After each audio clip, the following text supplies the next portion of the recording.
Hello, biker fans. Glad you could stop by and watch, do a little painting today. This is just going to be a little bit different because I'm going to be stopping it and restarting, but I'm not going to do anything on the canvases that I don't let you see.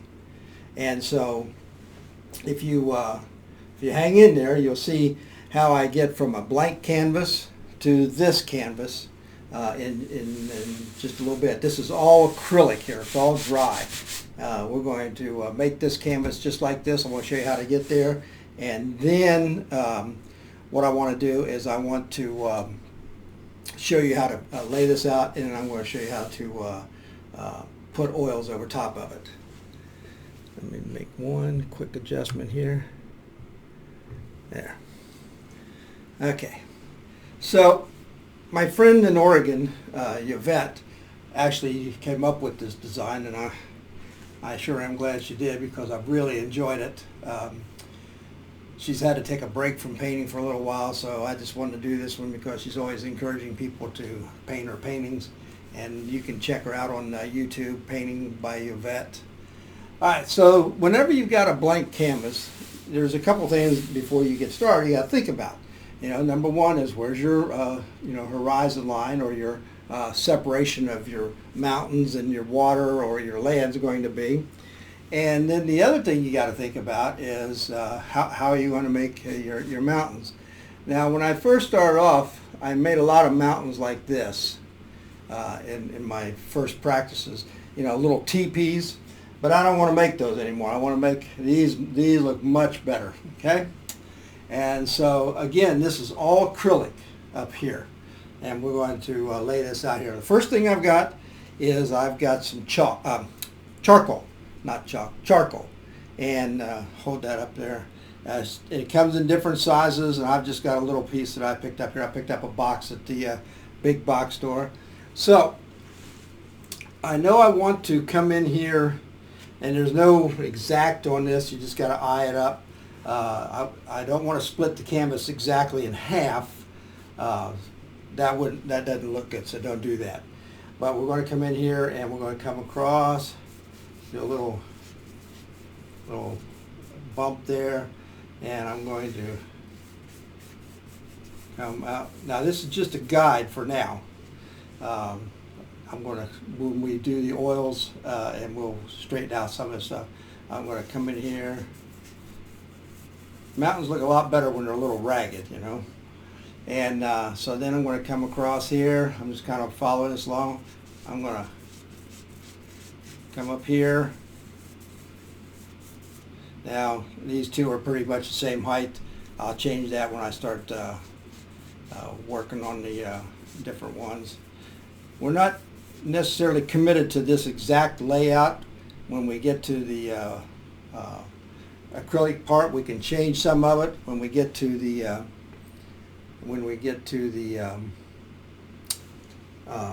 oil phase, we can even change it more. And I'm just showing you a real quick here how we're doing this. So that's where we're headed, okay? And so right now I want to take, and I'm going to brush this off just a little bit. It's okay, because we're going to come back and do it again. I just wanted to show you how we're going to get to where we're going. You always got to have a road map, right? So the first thing I want to do is the whole canvas is gray.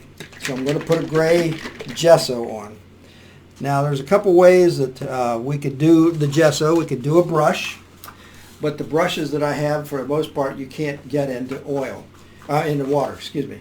They look like somebody's hair that just got blown away. You can use a foam brush. This was a 1.5 inches. They have different sizes, but depending on the size of your canvas, you can use whatever you want. And I use this quite a bit for just myself. If I have a lot of canvases to do for my class, I have this tool, and what it is painters use this to paint the edges of the ceiling along the wall, and it has these little rollers on it. I hope you can see that. But anyway, they lay it up there on the top of the ceiling and go along and get a nice sharp edge, and then if they're painting the ceiling, they do the same thing, go across like that. It has a little pad on it that it's kind of like a little piece of carpet, if you will. It's replaceable, but I wash them out all the time, and this one's been with me for 3 or 4 years now, and that's how I'm going to put the gray on. I should have done that, I guess, before I got too far into our story here, but anyway, at least we didn't make a big mistake, right? We don't make big mistakes. So today, what I'm going to use is the foam brush. And I want to get this gray on here, and we're just going to paint it on like we would any other paint. I want it kind of thin. I don't want it real thick. It doesn't have to be. But so I'm glad you stopped by today to see this little demonstration or this little painting we're going to do. It'll take a little while to get it all done, but we'll get it done in the allotted time, and make sure that we do. And because we don't want the station manager to have to come yell at me, do we? Well, at least I don't. And so I hope whatever you've been doing since we've last got together here, you've enjoyed and been doing well. And Mrs. Biker and I have done a few campouts with some friends, and been doing some riding and those kind of things. Just trying to enjoy life like everybody else. Of course, I gotta work every day like most people, but I just enjoy life right now, and I hope you are too. The nice thing about painting, and I've talked about this many, many times, is whatever your day is like. If I had a bad day, this could be someplace I want to go. Or it may have been a place that I really, really liked, and I want to go back again, and I enjoyed. And that's, actually, this is a place that I've been that Yovette painted. It's Alaska, a little scene from Alaska that we're going to paint today. And Alaska is one of those places that in about 3 or 3.5 years, depending on the timing of everything, Mrs. Biker and I are going to load up, and we're going to go up there to Alaska for the summer. We're going to leave here sometime around the end of March, and we are going to take our time because it's still going to be snow and all that stuff on the ground up there. And we're going to try to get to Alaska somewhere around the end of April or early May. That's our plans as of the last few things we've been talking about. Okay? And if you've ever been to Alaska, you know it's one of the prettiest places that the earth has to offer. It's not, not unique in that. There are a lot of pretty places in this world to go.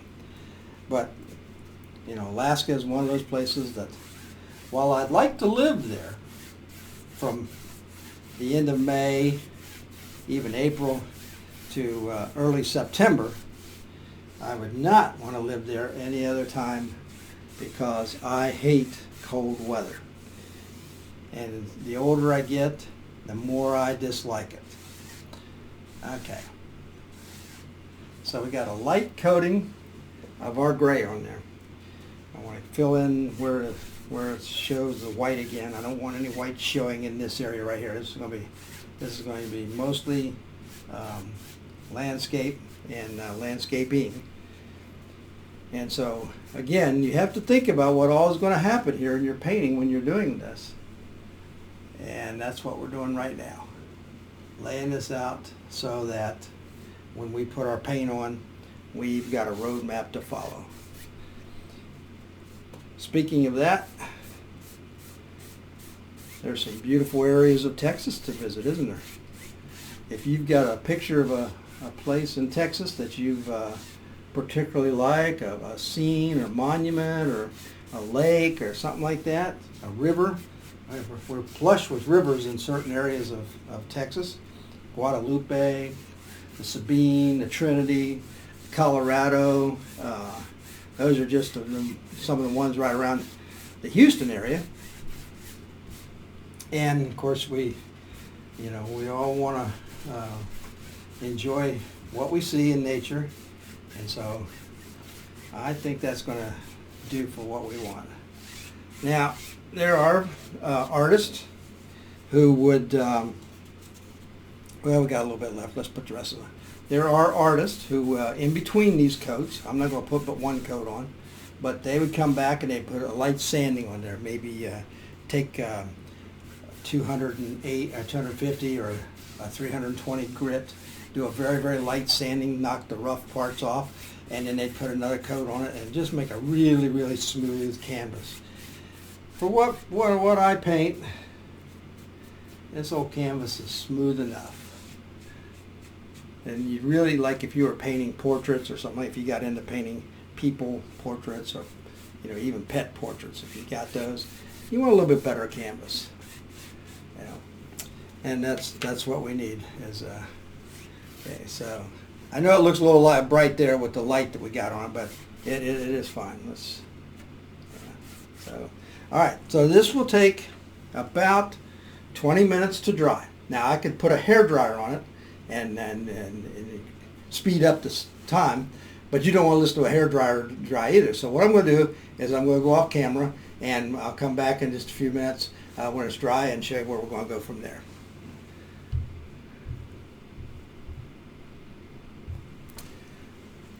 Okay, so we're back. This is all dry. That took about 15 minutes. The thing I haven't done is I didn't wet my sponge to keep that from drying out. If you're using any type of tool, whether it be a sponge or this what they call a sponge brush, maybe you use a any kind of brush. If the acrylic dries in your brush, it's done. You can't get it out. But now oil, someday maybe I'll do a little video in one of the shows to show you how to get the oil out of your brush if it hardens. But anyway, so let's go back and let's start over here and draw on our sketch here. Okay, I want to bring this over like this. I want to take this up.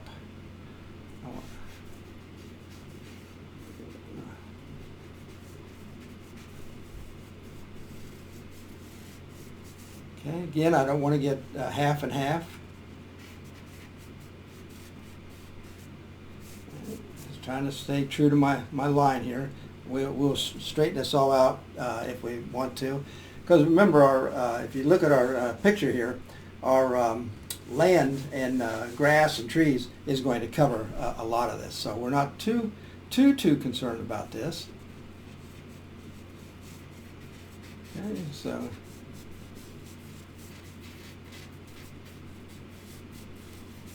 and we'll do one more right there and on off. Not exactly the same as that one, but hey, we've already done that one. Why would we need to do it again, right? But you get the gist of it. And now we've got that on there. So now, what I'm going to do is I'm going to put out a little bit of black gesso, or not, yeah, a little bit of black. And I'm going to put out a little bit of white gesso, and I'm putting out just a little bit of gray. Even though I could mix the two together and get gray, I'm going to use that to my advantage. Okay? Alright, so I'm going to use a nice flat brush here. When we come to these, we'll use maybe a liner brush, and I've got a sponge that I'll show you how to use. Alright, so now let's look at how we want to paint our mountain or mountains. Okay, so again, remember, I'm not necessarily married to this, so I can come down like this, and then I can come up like this and fill this in. Now, the thing about acrylic you have to remember is it dries pretty fast. Okay, so you want to keep working, You can put a little bit of water in your acrylic to keep it moving. Okay, so here we're going to, that's a nice color there. Okay, come out like that. Fill this in. Make this a little bit more like that. That's the way that would look in my mind. Okay. Now, don't you think you could do this? I think you could. Okay. And again, I'm going to just give it a little bit of a peek. I'm going to come out here and give this a little bit of a peek and bring it out like that. I don't want it to look like a teepee. You know, give it a little character. Just a little bit of character. Yeah, I need to darken this one up just a little bit. All right.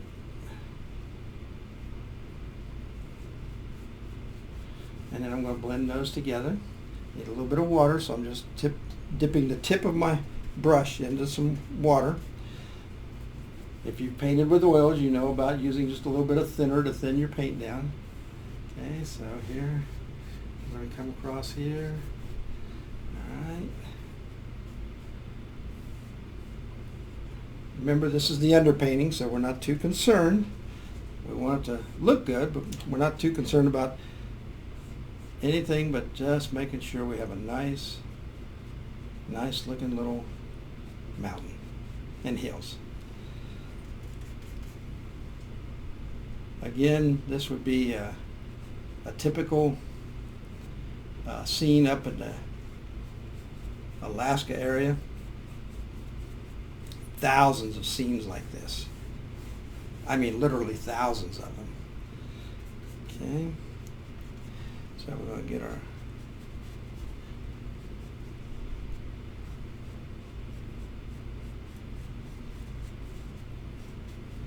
some of my students make little things with them so that they look like different, like a nose or a head, something like that.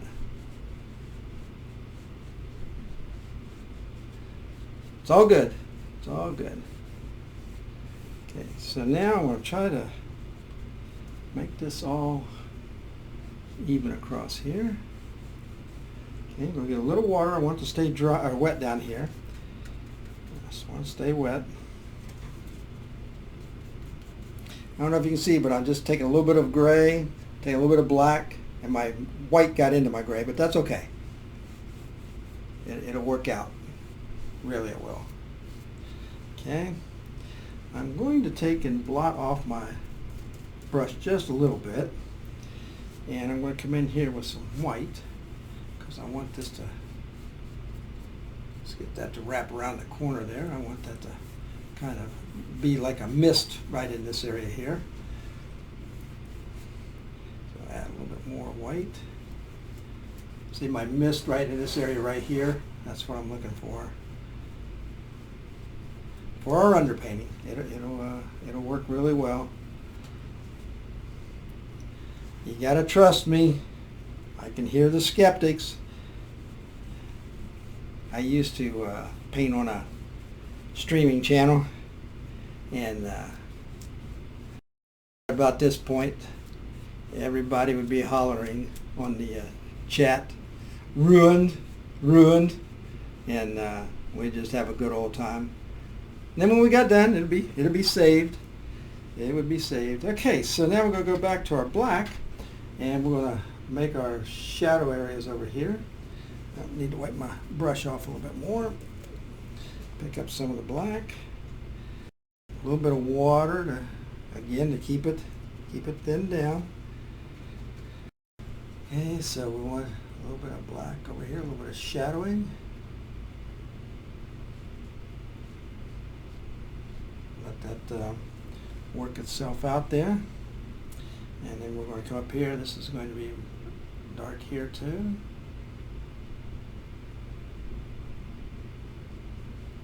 Now I could have left that bump there and put a little highlight on it. Made it look like a little distant area. Okay. And again, all of our shadow areas over here. You want to keep all your shadows on the same side. It'll kind of bother you if you don't. If it doesn't bother you, it'll bother your viewer. I can assure you they won't understand that. Now see, it looks like we got a mountain behind there, which I think is kind of cool.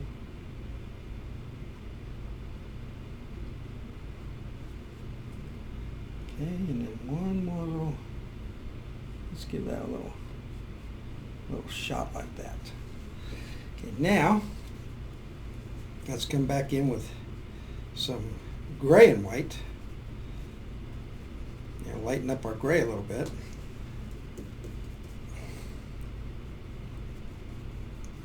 Okay, and again, we're going to come down here. I want to keep this area misty as best I can. As best as we can do it. You know, up until about almost 5 years ago now, I never knew that I could paint. I'd never tried it. People told me you had to go to schools and be able to draw and all of that. And you know what? I missed out on years and years of painting because I listened to the naysayers. You don't have to be able to draw. Now, you know, you could have done this with a brush if you wanted to. Okay.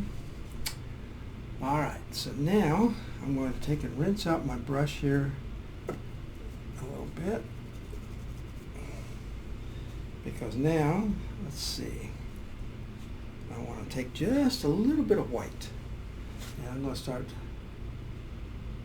putting on some snow onto this mountain.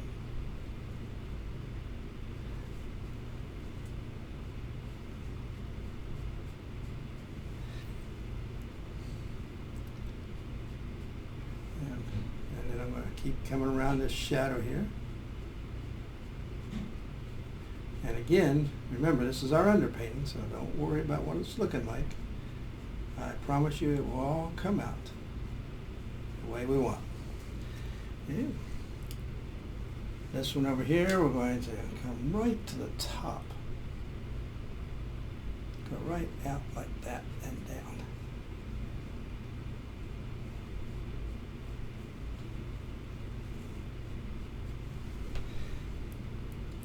This one's the same way. We're going to come right to the top, follow that shadow down.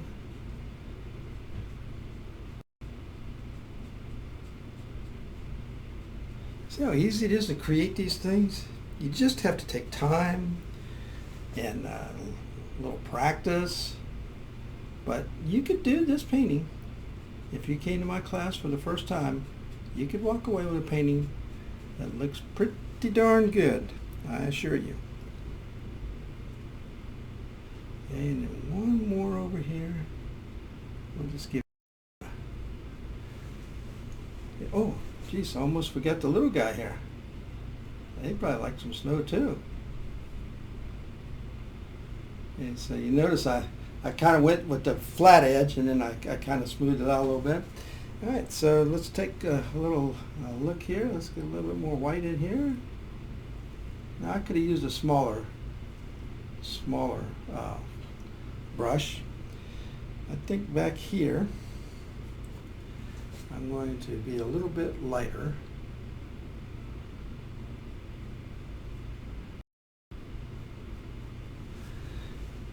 With that.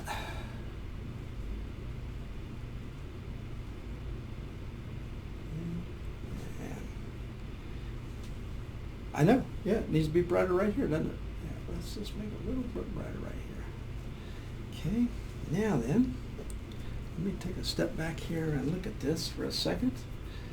Okay, so now I want to come in here. I want to start making, like in this area right here, a little shadow area.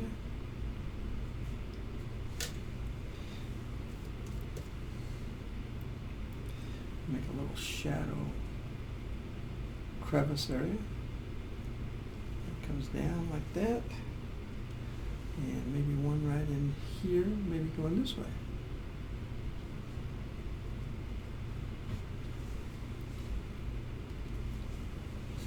One year we went on a motorcycle ride out west, and we rode the Hopi Indian Reservation, and there were several of these types of butte rocks, and oh my gosh, the crevices and the beauty that was in those was just astounding.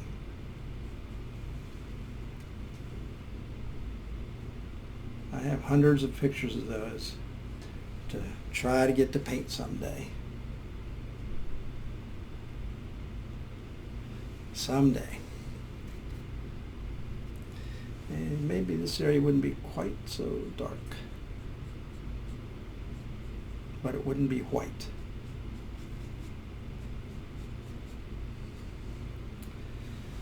Okay, so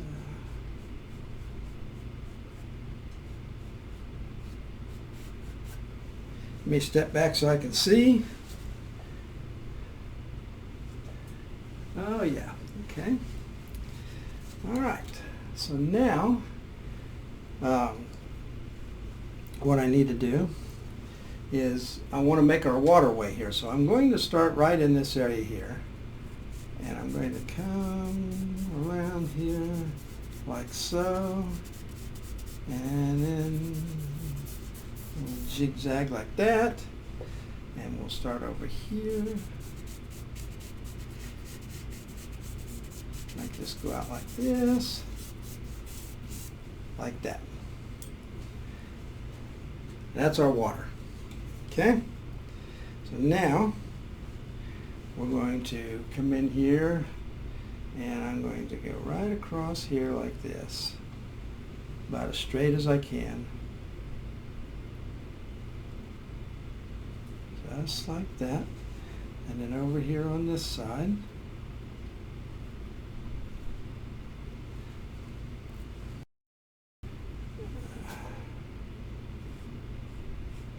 now if it's not straight, don't fret. The only time you have to have a perfectly straight line is if you're doing a seascape. And everybody knows that nothing lies flatter than water. Okay? Now, if you look, we've got a light area right at the edge here. We've got a light area right at the edge here. And so that's exactly what we want, because it gives us a little distance in this painting.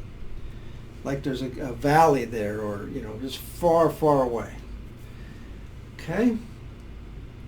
So, now, let's block off of our river here. Are you enjoying this show? I hope so. I enjoy bringing them to you. This is just like a dream come true for me. Like I've told on several other shows, I used to teach people how to ride motorcycles so that they could get their motorcycle endorsement. And one of the joys of doing that was seeing people learn a new skill. A lot of people that came through the class had been riding for a few years and illegally and needed to get, but there were people that came through the class that didn't know how to ride, didn't know all the controls that were involved with motorcycling, the clutch and the brakes and the shifts and all that. So when they would leave, we would start those classes on, in the early days, we'd start them on Thursday night. And then, or Friday night, depending on the class. But anyway, we would go through some book work, and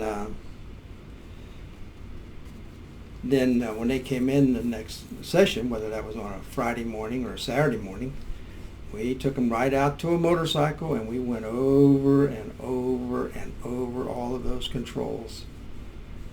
And then we quizzed them. You know, this is what, show me this or show me that. And in that process, I learned how much fun it is to watch people's demeanor change as they learn new skills or get confidence. You know, maybe they were told they couldn't do certain things, or maybe somebody was holding them back from doing something. I don't know. I don't know the story behind every face, but I do know that everybody that left there, that had never ridden a motorcycle before they came there, left happy. Now, some people left and never got a motorcycle. It was just a challenge to them and they wanted to try something new. But that was okay, you know. And then there was people that came in that the husband or the wife, well, usually the husband was elderly, like me, and her co-rider, if you will, wanted to learn how to ride a motorcycle, so if something happened to them, they would be able to get that motorcycle home. You know, after whatever happened, like say they went to a hospital or something like that. So that's what I taught. I taught them how to do that. Well, I can't tell you the many times that's what the story was when we went around on the first night and talked to people. You know, why do you want to do this? You know, what's your motivation? You know, somebody making you do it? Because boy, you know, if somebody made them do it, I knew my weekend was going to be a tough sell. But anyway, if they told me that they just wanted to learn how to ride so that they could get the bike home in an emergency or something like that, well, that was fine.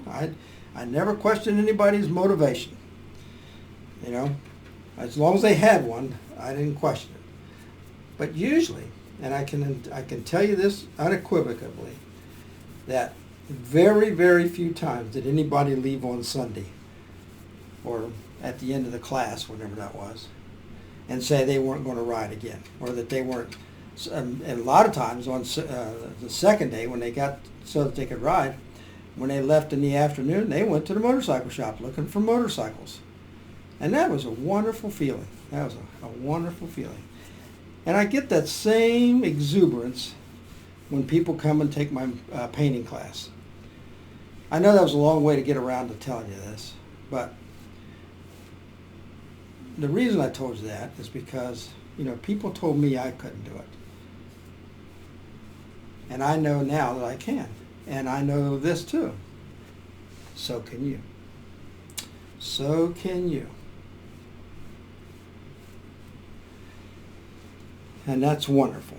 That is absolutely wonderful.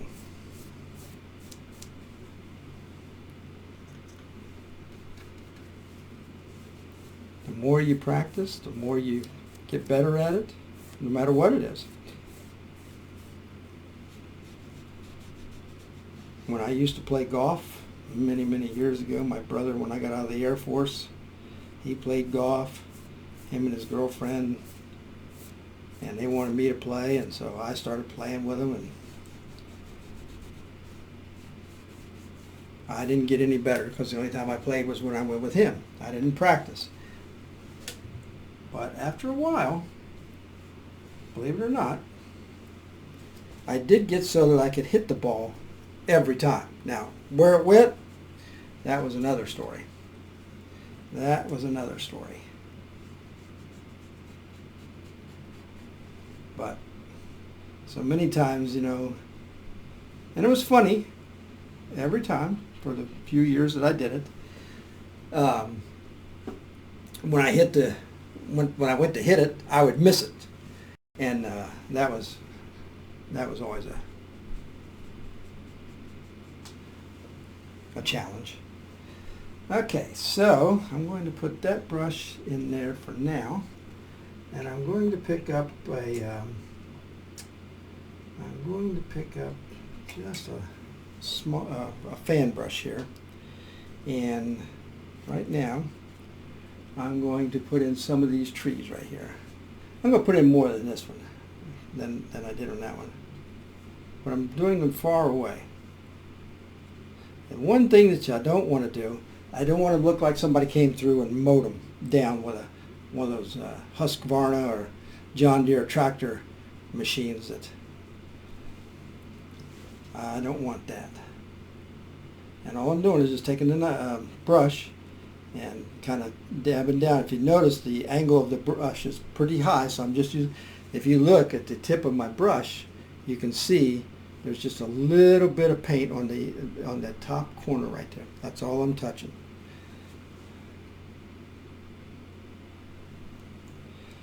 Sometimes you can do this, and I see students do this. I said, well, where's the fence wire? You want it to fill in, look like it's way back there in a forest area. In fact, I'm going to take and pick up a little bit of the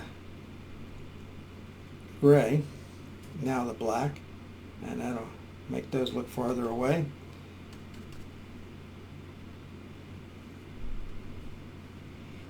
We'll let that dry for a minute. I'll show you how to come back and even make that look different, even better. Okay, so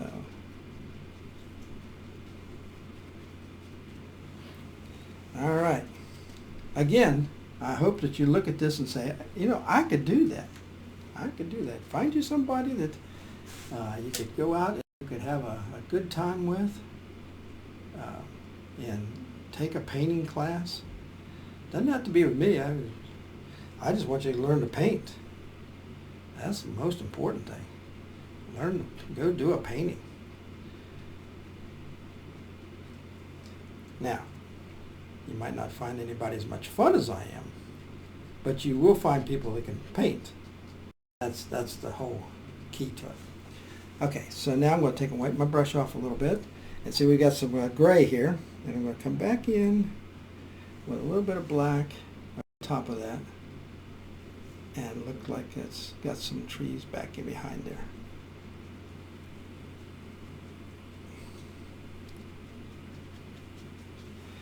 Okay, and so had to get me some napkins there. Sorry I had to pause that, but my water was running off of I got a little bit too watery, but that's okay. And we're going to cover that up with stuff, so not to worry, not to worry. We're in good shape. We're in good shape. Okay, so now I'm going to pour out just a little bit more black because I want to show you something.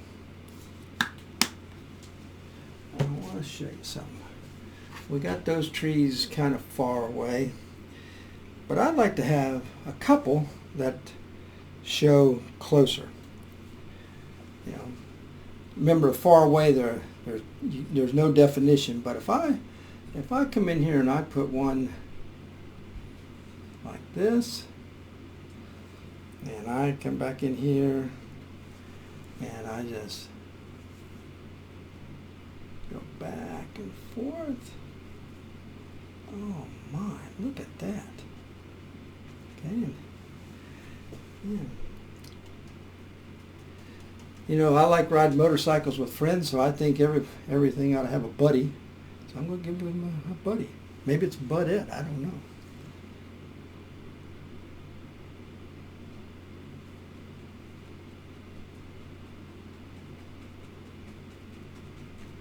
Okay. And then the same thing over here on this side. I'm going to put kind of a tall one right here. I hope that you are enjoying this and enjoying the show. Let the station know that you've tuned in and would like to see more. That's the only way they know whether they're going to keep me around or not. And I kind of like being around, but I only want to be here if you want me to be. So.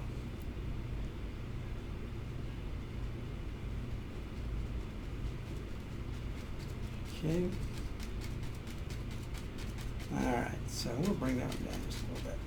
Alright, so that takes care of those. But there's a rule. 2 and 2, that's not good. we need an odd number. And since I'm an odd kind of person, I'm going to put one right there.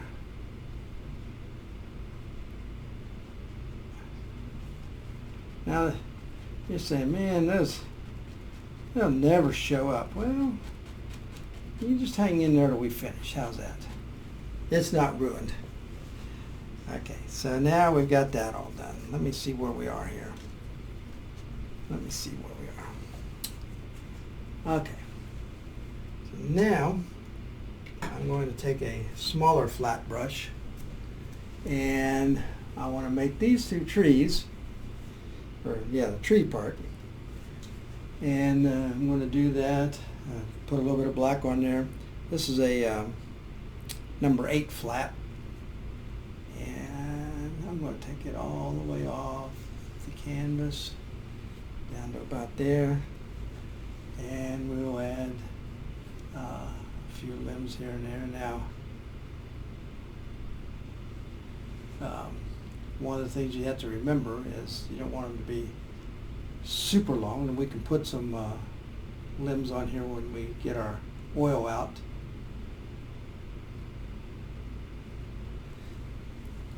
That'll always work too. Let's bring this limb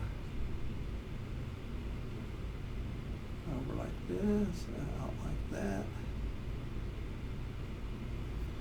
Okay. And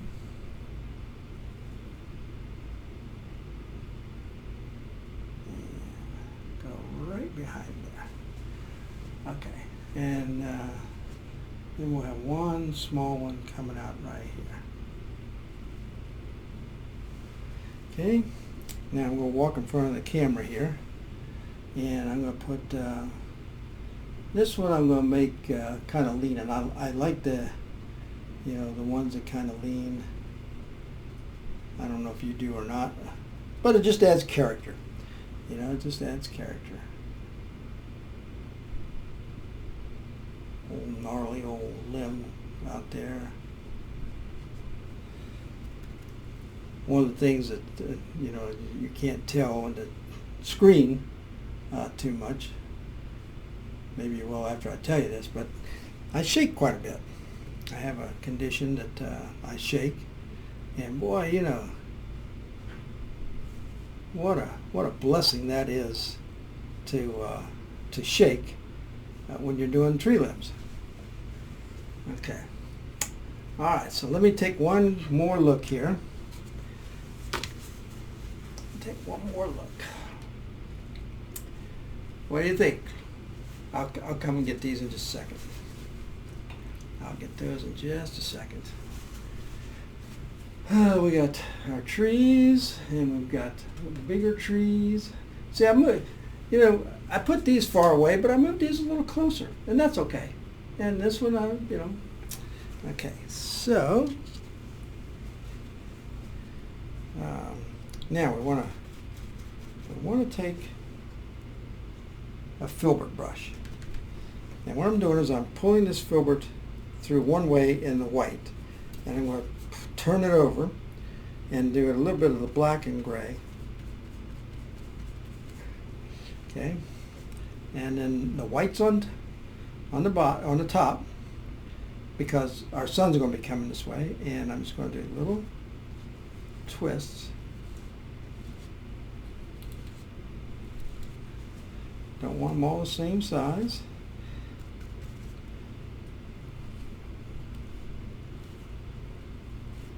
These are some rocks that are sitting out here.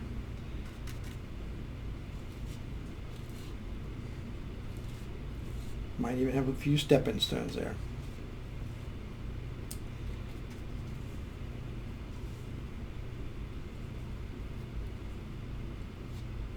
Give them a couple shadows. And I think we'll call that one,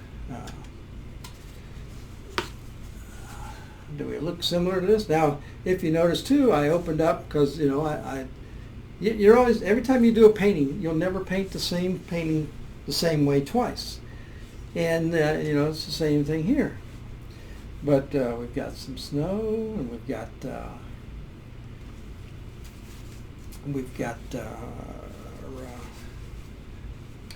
think what I'm going to do is I don't quite like that right there. So I'm going to take just a little bit of white and barely touch. Bring that out a little bit more. Yeah. And then this one, let's give that just a hint. Should we do that one? Yeah, let's do that. It's way far away. Let's take the corner of the brush, dip it in there, and just see how you can play with that. Do we have another one we did that with? I don't think so.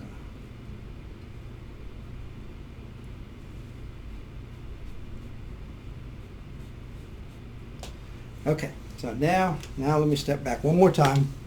You've been a great audience so far, and I really appreciate it. Yep, I see one more spot. I don't like the way this mountain looks right here. I don't like that the way it's not curving. So we're going to come in here, and we're going to add a little bit more.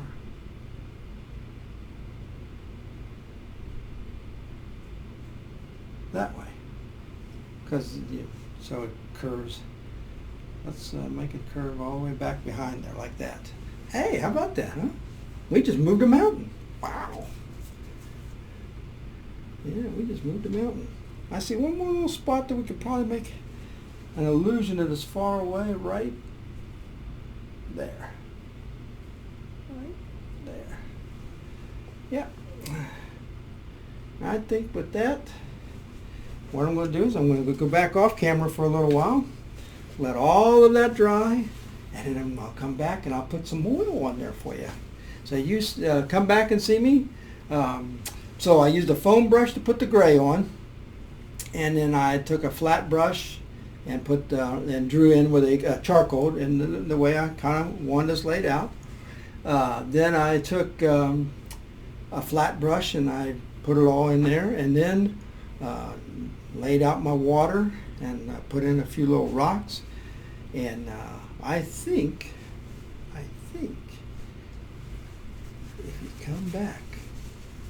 if you come back and hang in there with me a little bit, that you'll see that that's going to be awesome, and then you'll want to go to Alaska.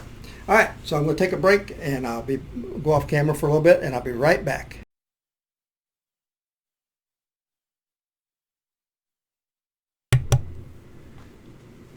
So, the oddest things happen in real life. I don't know if you noticed, but I missed something. After I paused the camera, I went out and helped Mrs. Painting Biker do something, and then I came back in here and I noticed that my leaves are missing. So I'm going to do something a little different on this canvas, and I'm going to show you. So what I've got here, and I did this sponge. See the sponge? Now the thing about this sponge, this is a natural sponge, and I wanted to show this to you. Try to get that up there. But you can see it has all those holes in it, and if I hold up over here on this side, you see all these little furry, prickly little things there. That's what you want. And this sponge is damp. It's not wet, it's damp. I can't squeeze any water out of it, say. That's what you want. You want a damp sponge. So what we're going to do is we're going to take just a touch of water, and I've got it all squeezed out, and I'm going to take this and I'm just going to dab in here a little bit. I'm not going to get much on my sponge, say, and I'm going to just use light taps. See that? Okay, now I'm going to come back.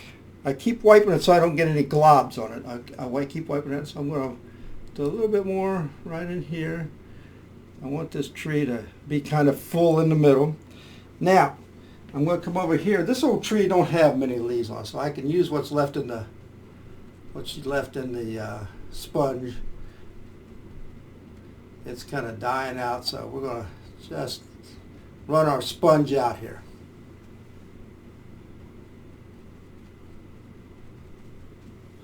Okay, all right. Now I got to rinse that black out of there.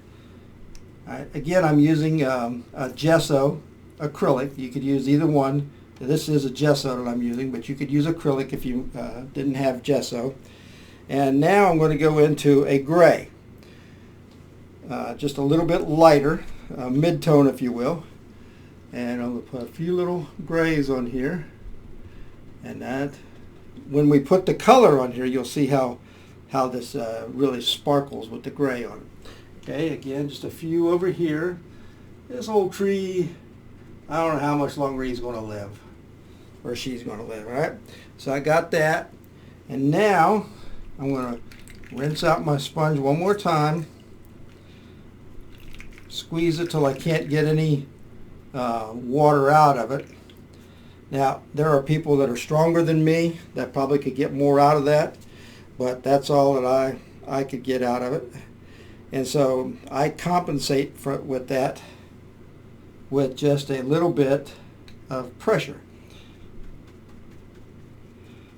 Okay, so I'm quitting. This is a green. Now, the color that I'm using is called leaf green. And I bought this at one of the art stores here in the Houston area. And I use it in different settings. But so my son's going to be over here, so my green leaves are going to be out here. Look at that. Now, isn't that cool? Now, this old tree over here, he's not going to get many green leaves because he's about to give up the old tree ghost. Okay. And now I've got a little bit left on here. I'm going to finish it out back in here. But I wanted the main focus of my tree over here because it's going to be the brightest spot. All right. Now we could, we could use, we could come back with an acrylic yellow and put a little bit more highlight on this side because this is where our our sun's going to be, and you would fade it back and forth, or call it grade 8 back and forth, so that it would look more natural and there would be some rays coming through there. We're not going to do these trees because these are evergreens. And now let me step back one more time and get a paper towel here and wipe my hands and see if I can see anything now that I'm missing. You know, part of my problem with this painting is that I like the black and white. I really like that. And if you were blind, or not blind, but if you were colorblind, you know, you could paint this. You could see the different gradations of grays and blacks and all of that, and you could take black and white and do that with just those two gessos or with those two acrylics. And so I think that's all I'm going to do. And now I'm going to let that dry and see where we are, and then we'll put some color on this. We'll come back and put some color on this. I hope you've had a wonderful day. It's been just beautiful here in the biker compound, and the painting biker just says thanks for stopping by. We really appreciate your attention to the paintings and the good emails that we get, the requests that we get. We'll try to get to all of them before I quit painting some year. I think if I painted a painting every day till the end of my life, I would never get to all the ones that you've asked for and I'm asking for. So anyway, we'll paint as many as we can. We'll have a good time doing it. The old biker painting biker says so long till the next time.